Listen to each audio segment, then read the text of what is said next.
Hope you have your Bibles. Look with me in Luke's Gospel, Luke chapter 1. You know, it would be difficult to imagine Christmas without good food, lights, without new clothes or new shoes, food, new toys, without parties, food. It'd be hard to imagine Christmas without it. Since childhood, we've known Christmas to be a day of fun, festivities, and it's almost impossible to imagine a gloomy Christmas. As a matter of fact, many songs we sing at Christmas are reminders that Christmas time is supposed to be happy. Songs like "It's the Most Wonderful Time of the Year," or "Have a Holly Jolly Christmas," or "Chestnuts Roasting on an Open Fire," or "Jingle Bells," or even "Walking in a Winter Wonderland." They all communicate that Christmas time is to be a joyous, trouble-free season. But let me ask you honestly this morning,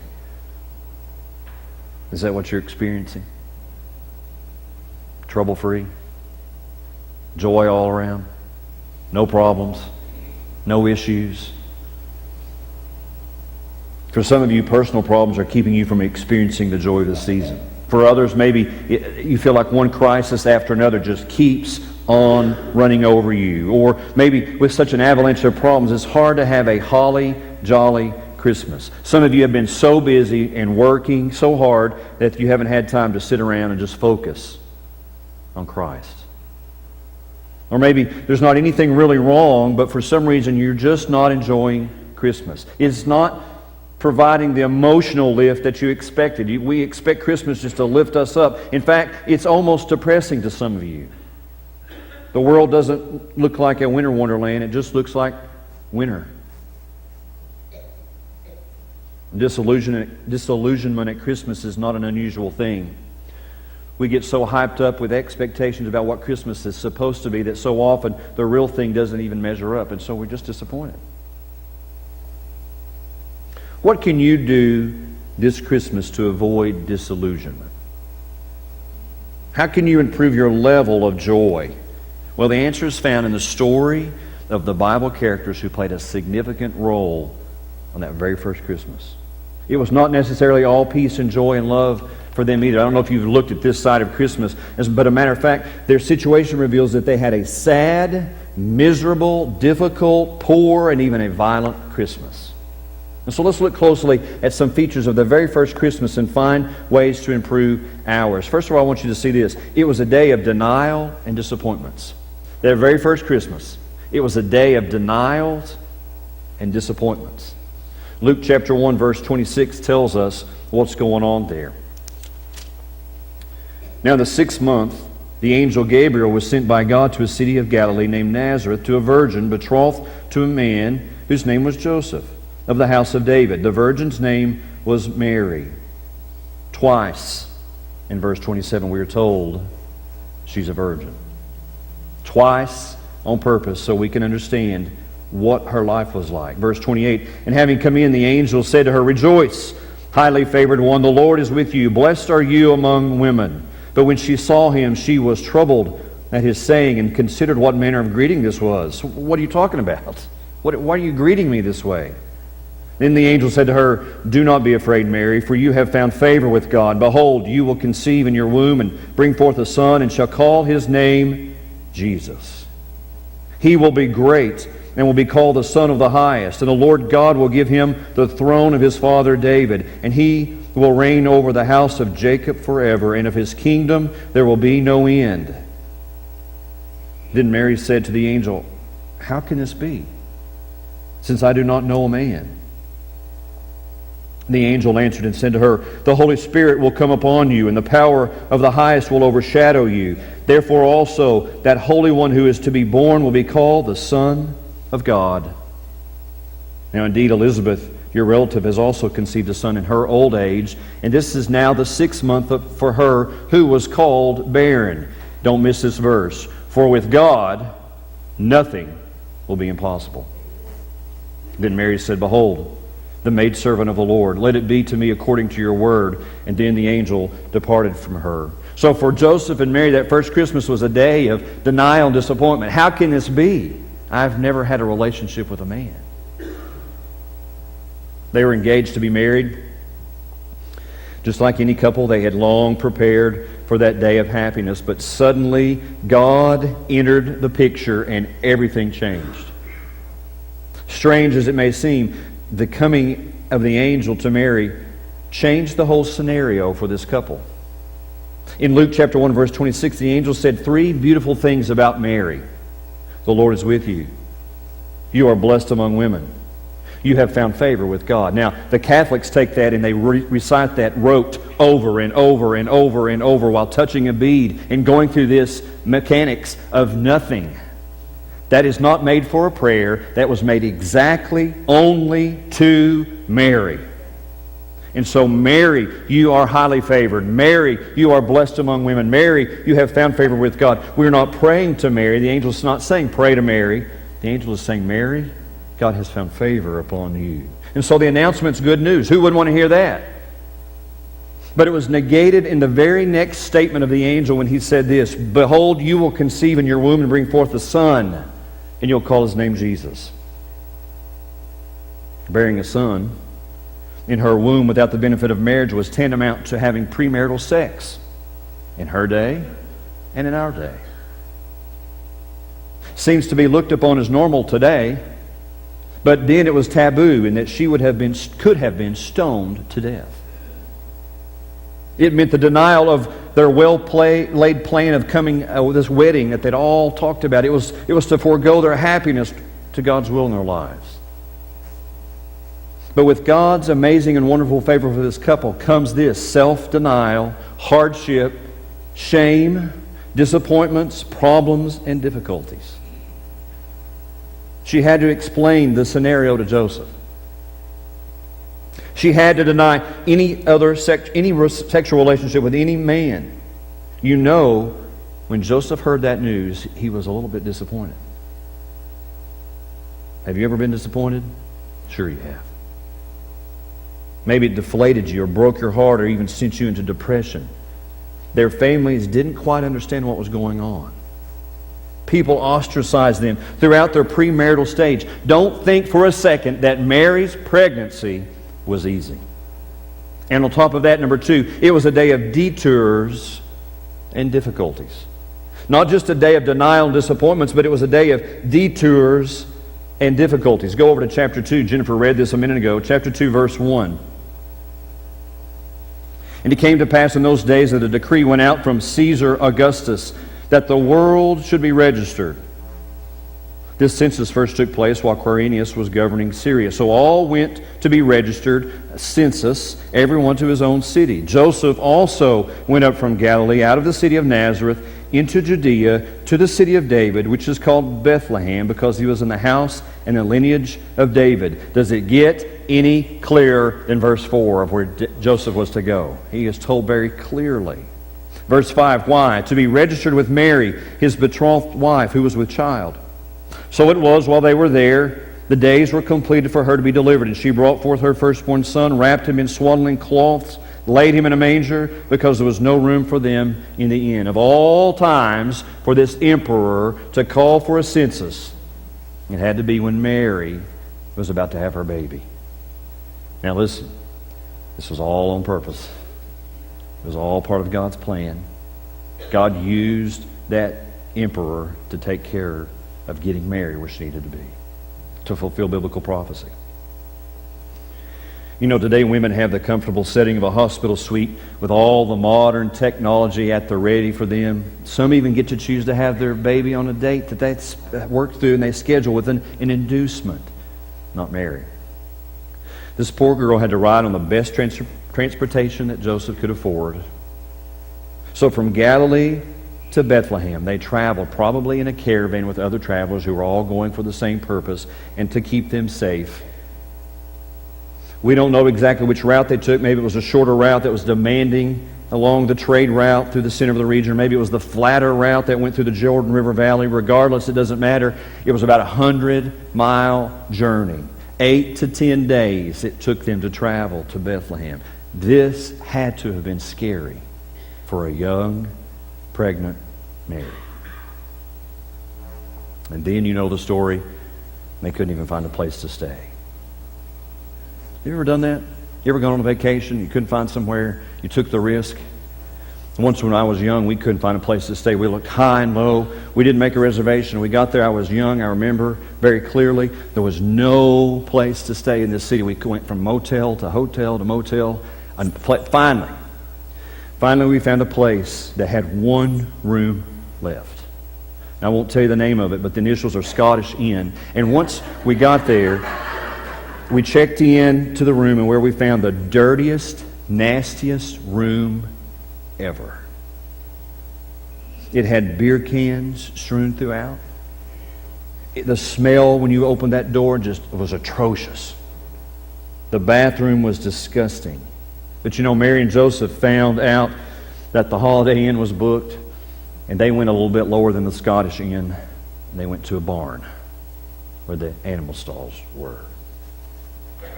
Not only did Mary and Joseph have detours and difficulties, but there's some wise guys from the east who did as well. Go with me to Matthew's Gospel, chapter 2. Let me show you that.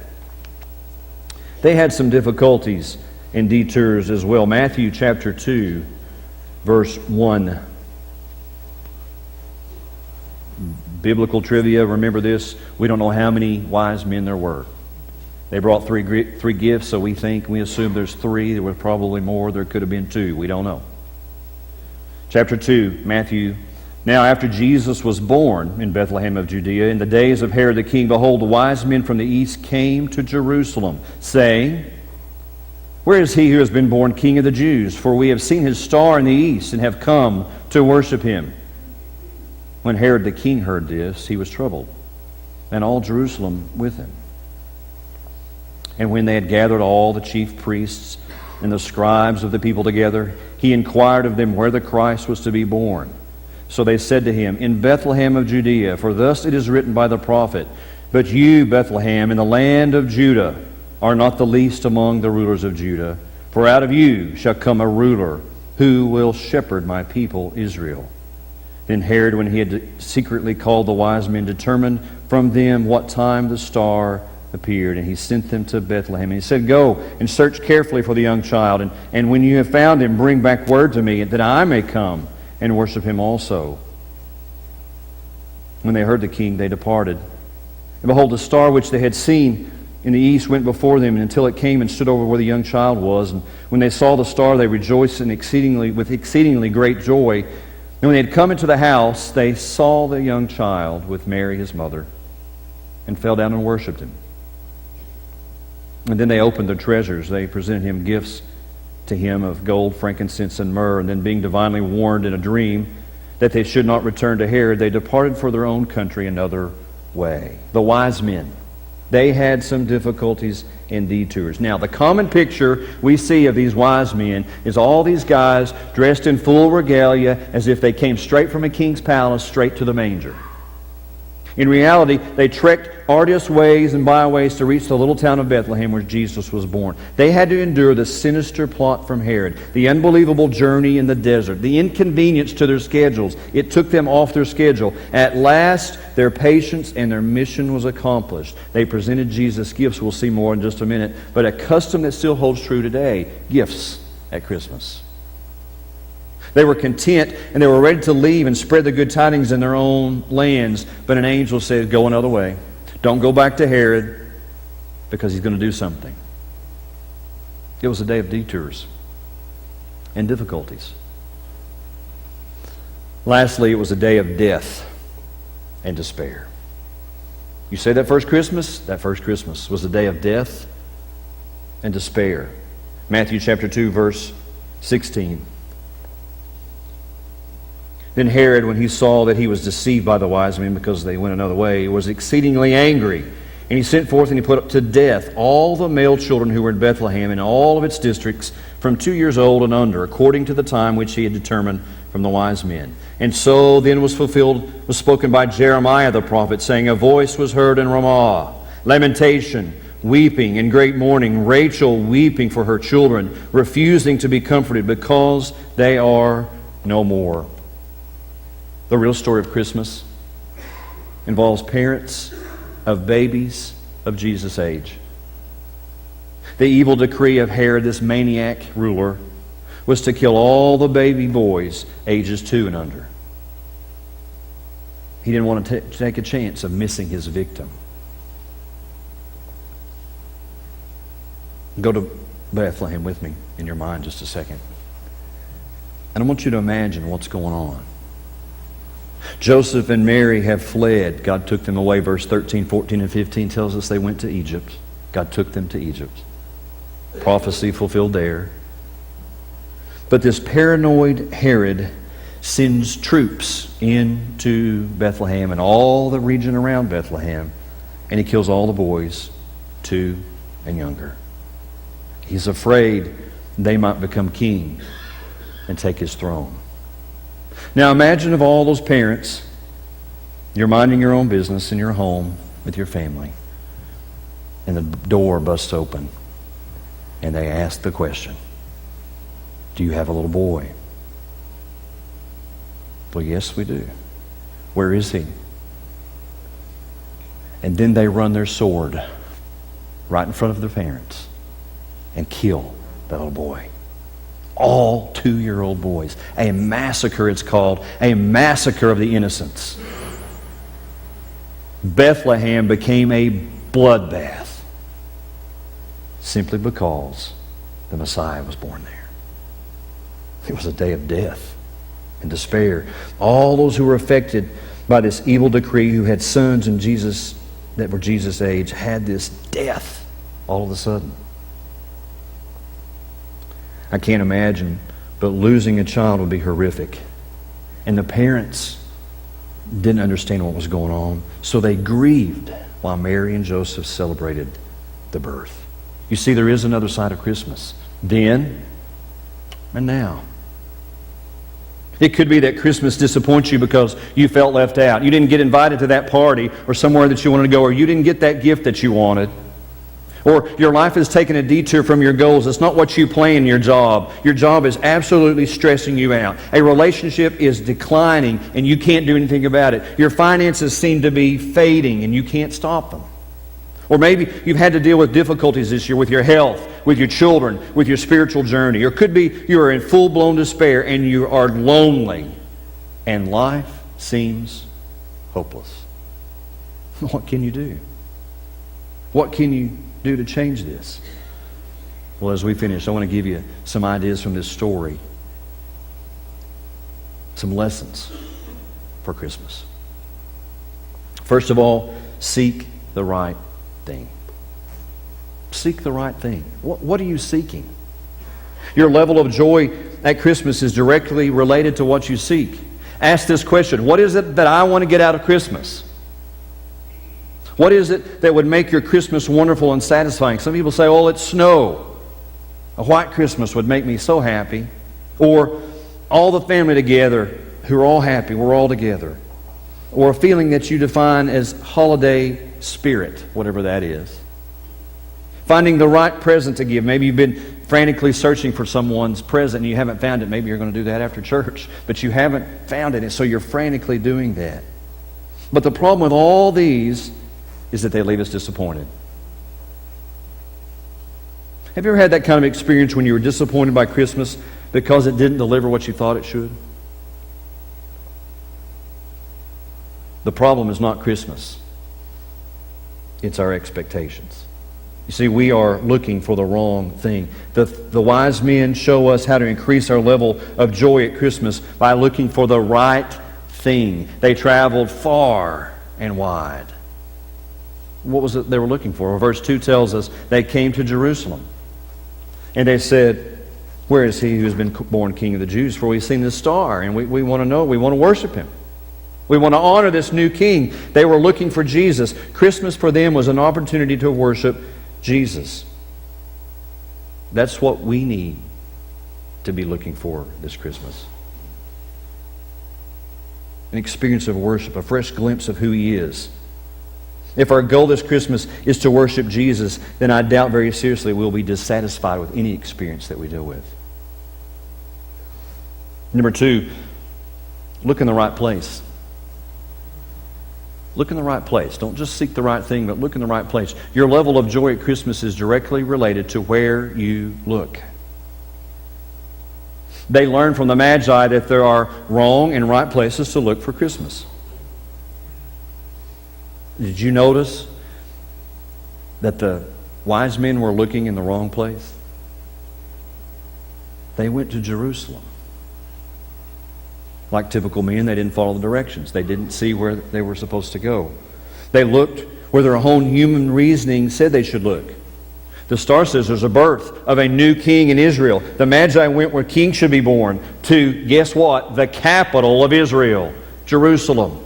They went there, the palace of Herod the Great, and said, "Where's this new baby? We've come to worship him." Boy, that was a mistake. When Herod heard of the birth of a new king, he jealously sought to destroy him. And so here's what happens to us. We too are tempted to look for joy at Christmas in the wrong places. We think giving a gift or receiving a gift will be satisfied. We imagine that being with family will be joyful, but they all disappoint us. You may not be able to afford the right gift for a loved one. Family members may be missing from your holiday celebration that you used to have there, and they're no longer here. If you're looking to these things for joy, you may be left with a feeling of disillusionment. The Magi looked in the right place when they looked to God. What did they have to look up for? The star. They looked in the wrong place. The trip to Jerusalem was not a total loss. While they were there, they discovered they should have been looking where they should have been looking in the first place. Where? The Bible. The Old Testament told them where to go. And so Herod gets all these scribes and all these people together and said, "Where's this baby supposed to be born?" And so they tell him, right there in those verses, according to the prophet Micah, the Messiah was to be born in Bethlehem. They pinpointed it. The Old Testament told exactly where he would be born.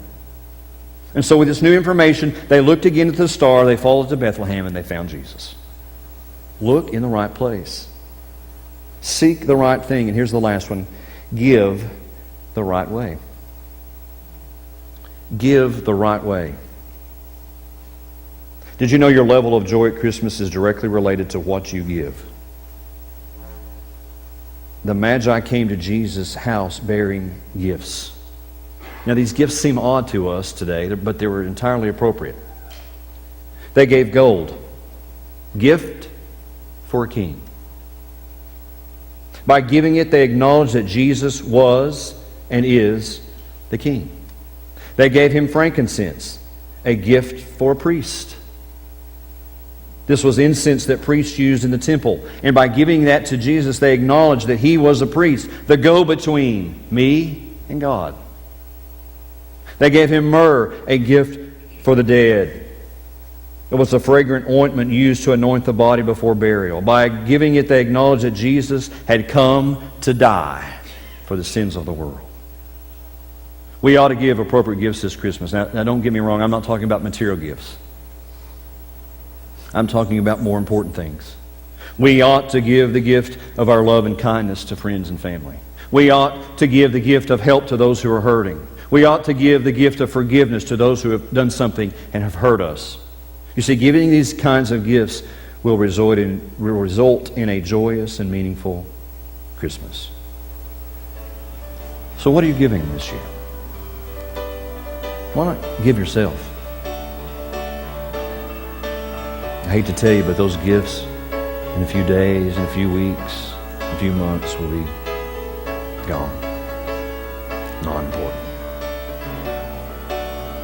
Maybe you ought to give your time to your family.